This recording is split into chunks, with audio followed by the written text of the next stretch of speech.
Welcome back to the ID Race channel. What I have behind me is some unboxing time. Lots of good stuff happening here in the garage. Got a couple RX-7s going. But this video is going to be about me and my car, because I'm sure you guys are wondering, when are you going to go race the RX-7? What's going on with the RX-7? Well, truth be told, I just got my motor back, a new motor, and this one is going to be one for the books. Hopefully, this is going to get myself and my race program to that next level. Yeah, let's check it out.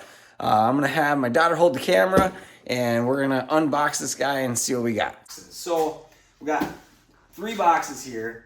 I'm not even going to show you the condition of the box that these 3 parts came in, because I was actually very, very sad when I saw the box was destroyed. So you guys actually got to see this. So this is literally the box that my irons came in. This is what it was. Legitimately, it's a wooden crate. Like UPS had to have dropped this thing like 80 times, or just like straight up like bam, like I don't even know what they did, but this whole box is just destroyed. Wooden crate. Completely messed up. Can't believe it. But all the parts seemed okay. So, first one, what do we got on top? There we go. So we got a center iron. So, and we're going to get to what was done on these plates. They look like stock Mazda OEM. These are Cosmo plates. This is a Cosmo center iron. So we got the Cosmo center. We got our front. And in actuality, nothing was actually needed to be done to this front, but it was part of aligning the engine. So it needed the front to be able to make sure all of our bolts and everything were good. So that one's back and all in good shape. This box was the scariest one. This is my rear iron. And I think that the entire thing came apart in the shipping because this box was messed up. These were in the wrong box. These are for the front iron, which I'm not using anyways, the water pump housing bolts. And then we have our rear. Notice this is a Cosmo, because the starter on this motor is actually going to mount forward for a rear iron. So this is for an automatic rear iron for an RX-7. So we have all of our plates here. We have our front, our rear, our middles. So we got everything all here. And then in this box, let me go grab a razor blade. So anyways, let me grab a razor blade. And on here, so these are going to be the housings, the rotor housings. So we're going to see through these. And you guys have actually seen these in one other video, because you should know this is going to be a semi-peripheral motor. So I believe that that was already cat's out of the bag on that one. So the car is going to run on methanol, injectors. We're going to run like 10 injectors. So it's definitely going to be pretty lit for what we got for planned on this motor. Looks like, oh nice. So the motor was at E&J, Edgar Perez. He helps me out a lot. So I got some, every time I get something done from him, I gotta get a set of Apex seals, you know what I mean? So got a set of Apex seals. And then, woohoo. So check these out. So these are our 1/2-inch studs with Mazda OEM threads. So the cool thing about this is we don't have to machine the front plate. These go in the stock Mazda factory threads. So we don't have to machine these out, because these are plenty. Like there's plenty of meat there.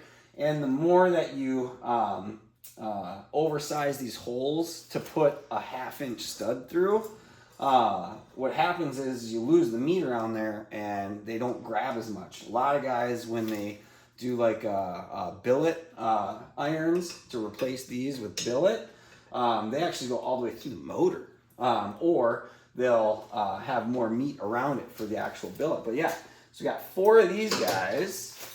Nice. Gosh, the machine work that Edgar does, E&J, is just phenomenal. Oh wow, I didn't even notice this. Like, check that out. So normally you have your tension bolt washer that's like a rubber one. He does them with these. That is so cool. I did not know that. I did not know that. But yeah, that's like the same washer that you use for Mazda, but it's made bigger. He makes them bigger. That's cool. So that's really neat. All right, then we have our rotor housing, and on here, I honestly do not know. I have no idea which holes are really done that he oversized. So on here, which one does he do? Oh, he does this one. Ooh, look at that. She's a nice, that's a tight fit. Does that one. Looks like we got this one done. And what other ones does he do? Oh, we got that one done. Is that one done? No. No. No. It's like, where does it go? Oh, there we go. There's another one there. All right. So those are basically our alignment for the engine to hold this engine. Then we'll use just regular studs for the rest of it.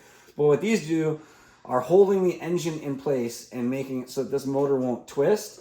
And these are very, I mean, they're not super tight, but I mean, they're very nice and tight in there. And if anything were to happen to the motor, actually, let's get back to, so this area here is like where the motor is going to try to twist, where your actual spark plugs are, as well as then you have one on the exhaust side. So these locations have been already predetermined by multiple people in the past that have done this for a really long time, and have found that having your 2 dowel pins here and then studding in these 4 positions is all you need. Make 1,000 horsepower and not crack irons and things like that. It stiffens everything up. And the cool thing with E&J, Edgar, is he's got it CNC set up. So he does every single plate. They're all identical. And when I put these together, we're going to just kind of stack them together and just see how everything goes. But if I were to ever have a rotor housing get too far gone, or need to replace a rotor housing or a center iron or a rear iron or a front iron. Front irons really don't matter because there's no machine work there. But any of the parts that we have here, I could just be like, hey, send him just the one, and he can do all the machining and literally send me it back, and it's identical to the one that he's already got, that I already had done. So I can get these replaced and not have to send an entire engine or bring the entire thing to a machine shop to have them realign the entire engine. I only got to do this once, and then from here on out, my dog's barking in the background. You can probably hear that. But I only have to send out the entire engine once, and then I can just continue to get more parts back or replaced in future if needed, if I have a failure at some point down the line. So super happy about that. It took a long time for me to be able to get all these parts set up. Like, I had to buy all the irons. These are all brand new Mazda OEM irons. I had to get the semi-peripheral port done to the rotor housings. So that's just one rotor housing. These are used 89 and 91 rotor housings. They're still great shape. Everything's good. I like them. Very, very minimal, if any, wear on the housing itself. They're already done with I believe that's a 30 millimeter, 50 millimeters. Not 50. That can't be 50. What am I thinking? These are like 25 or 30 millimeter peripheral ports. And then we have, boom, this housing as well. So we got this one, and that one is also semi-peripheral port. So we have these all done. So we'll put which one's front, which one's rear. This one's front, so we'll put this one front. We'll put this one in the rear. And then we're going to try to just see how this all stacks together. And actually, I might use some dowels just to align it, to make sure it's aligned correctly. Let me grab a couple of dowels real quick. These are the same size, yeah. Yeah. So got a couple of engine dowels. Let's just stack her up. Let's see what it's like. So we're going to line this up.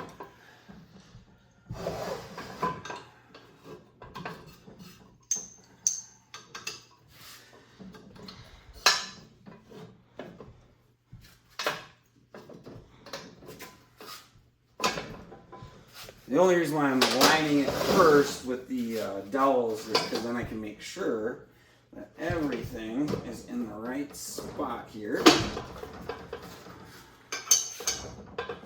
Man, I like this motor. It's just such a nice motor, actually. We'll just make my life easier.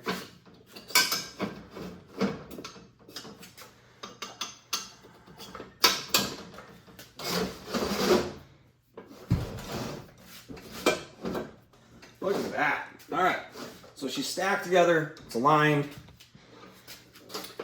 Now, we'll see how nice and tight these are. Oh yeah, on this side I can actually see where these go. So you can actually see where they're oversized because the tapers where the O-rings go.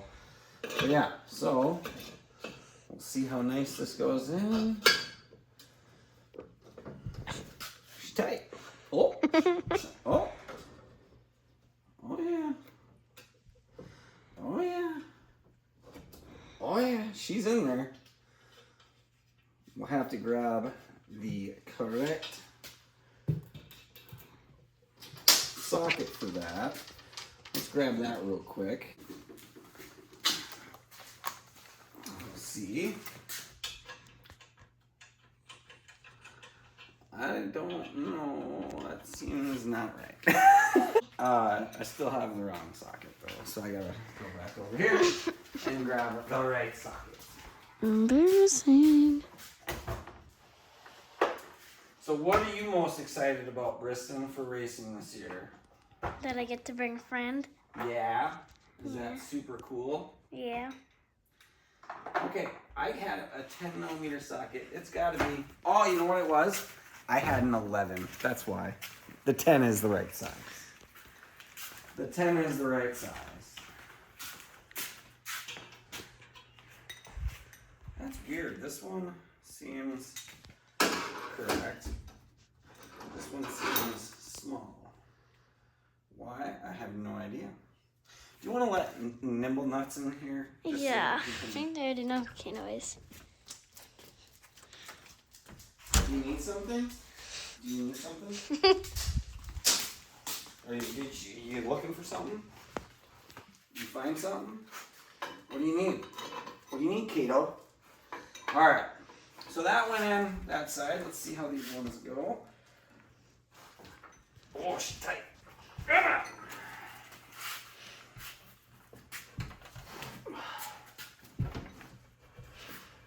Oh. She's tight in there. As you go, the more tight it gets. Oh yeah, she's tight. But I want it to be tight. That's the other thing. It's like, it's gotta be tight. Oh. We're gonna tap them in a little bit. Trusty. Give a little pop pop. A little pop pop.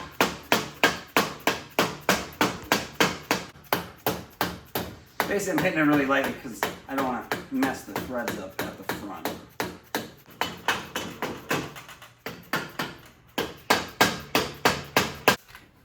So on rotary RX-7s, the studs, you don't torque the studs into the block. You just basically, as soon as they touch, bottom out, that's all the way to the bottom. So we don't go any further than that.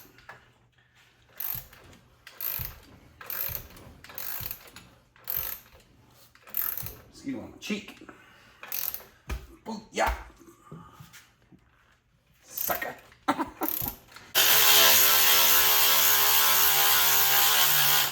Mosquito.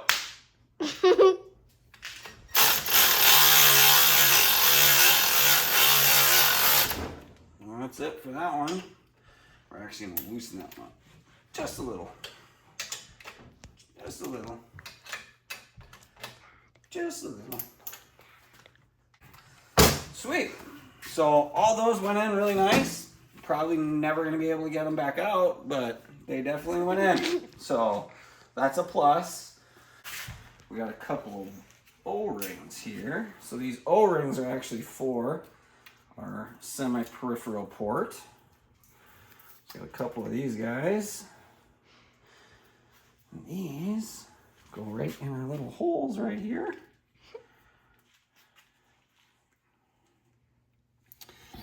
that's for our semi-peripheral port on our rotor housings.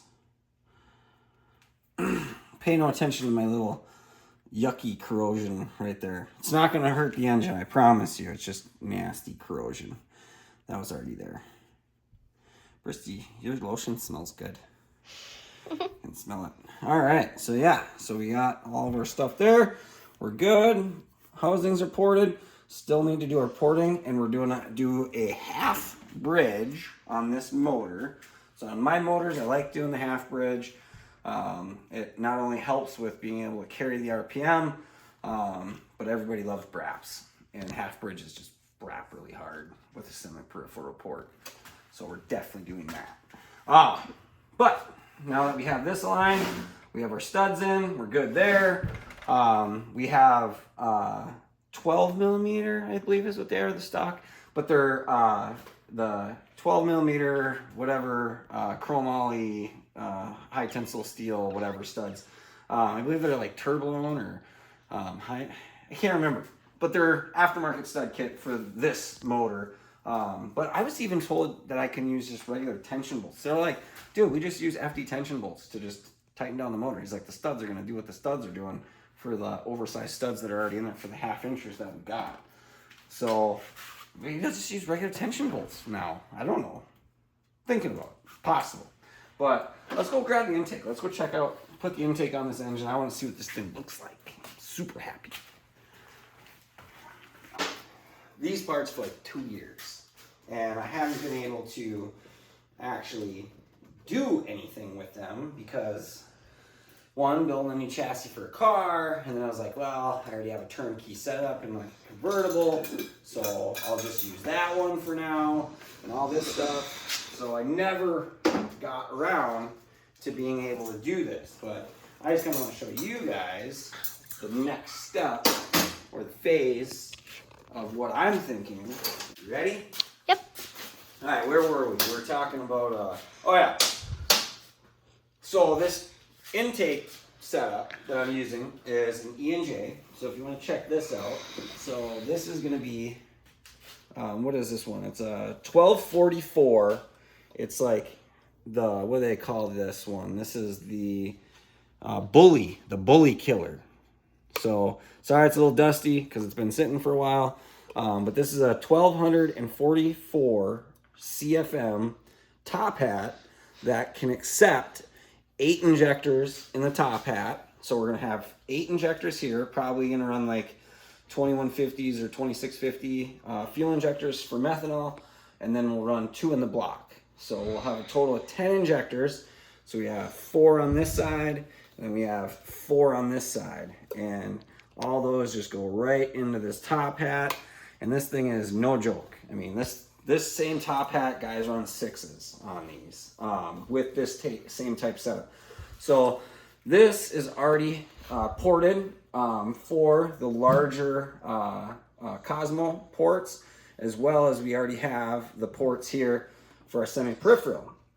So we're going to put this guy on here and see how she lines up, because these are now going to be Allen screws. So we're going to try to run these in and just see what that looks like on this guy. There. See if that one goes in. Feels like it's going in. Maybe going in. I think it's going in. Yeah, it's going in. Oh, I'm so stoked. This is the first time that I've actually had this intake setup on this engine and using the Cosmo plates. Before I was just using like a S5 motor or whatever just to like see what it looked like and things like that. Like this is the actual first time. Jesus Christ, does this even fit? I don't know. That seems like it's way not right. I think this hole's too small. Yeah. It's got to be too small, because that's not going to fit in there. Like that doesn't even fit. All right, so I got to drill that hole. Not a big deal. Does this one fit? Yep, that one fits. That one's right. Well, so far so good on buying the correct parts, so that's a plus. So that is in nice there. That one also is threading in. We're winning. All right, let's tighten them down. Oop, wrong way.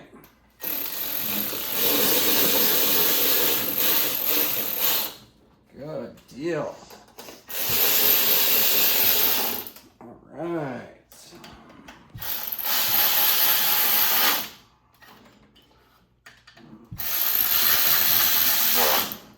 All right, yeah.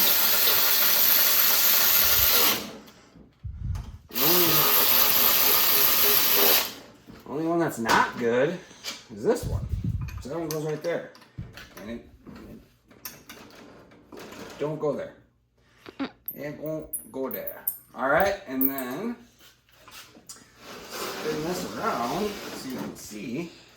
So we have our upper intake, or our top hat, for basically it's a not a blow through carburetor, blow through throttle body, and then we have this guy. So this goes on there, and this is a 3-inch, which honestly I feel like I could probably cut this back a little bit and put a 4-inch on here, and I think I might actually do that.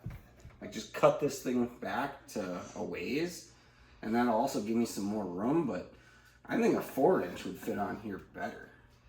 Because this 3-inch feels like I'm somewhat restricting. But either way, the V-band's already welded onto this part. That's the main thing. So that's the most important part. And this guy just goes on here like that. And then we put this guy, probably gonna have to go on the back side, I'm gonna assume, for a V-band. And then our nut goes on.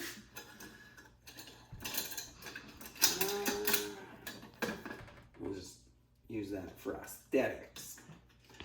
Yeah, and these fuel rails, everything that's on this, absolutely amazing. So I do have the O-rings. The O-rings on there. I'm not going to use the O-rings yet.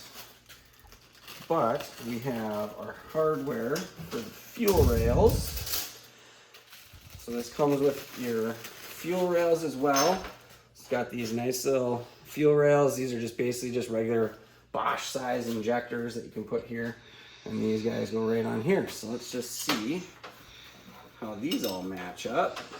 So I believe, yeah, so you use these this way. Yeah, it's gotta be, because obviously you gotta see the E and J, right? You gotta have the E and J on there. And then we put these like this. Let's spin this back over. So we're gonna put this on here. Oh yeah, like that just looks nice. Which it goes just like that, just like that. Just gonna throw a couple of screws on here. Just look, you just gotta look at it. Sometimes you just gotta look at it. Yeah, I do like how that looks. That is very nice.